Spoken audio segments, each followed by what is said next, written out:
சொட்டு நீர்னா தண்ணி ரெகுலராக பாயணும், பராமரிப்பு நல்லா இருக்கும். சொட்டு நீர்னா களை வராது உனக்கு. மெயின் இந்த செடிதான் கூடாது, பிடிச்சி எடுத்துக்கணும், புரியுதா இல்லையா? இப்போ கையில் பிடிக்க தேவையில்ல, அது விட்டா அதே பாஞ்சிக்கும். டெய்லியும் தண்ணி போடுங்க. தண்ணி எவ்வளோ பாய்ச்சணுங்க?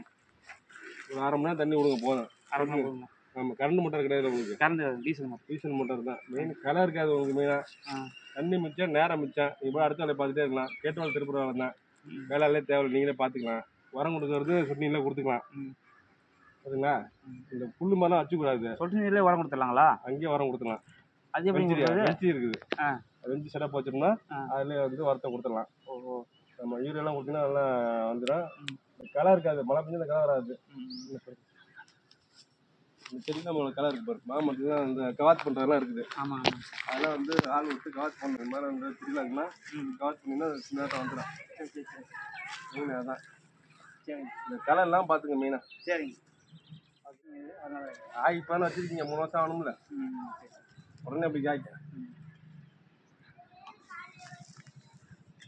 போன வருஷம் வச்சதும் இன்னும் வராமல் இருக்குங்க. இது உரம் வச்சுருக்கீங்க, உரம் கொடுக்கவே இல்லை. நீங்கள் மற்ற தண்ணி மட்டும் விட்டா சரியாக போயிருமா உங்களுக்கு? உரம் வைக்கணும், குப்பை வைக்கணும். சரி. அதெல்லாம் வச்சாதான் வண்டு அது என்ன பண்ணலாங்க? அது மரத்துக்கு மாத்திரை இருக்குது. மெடிக்கலில் போனால் தருவாங்க.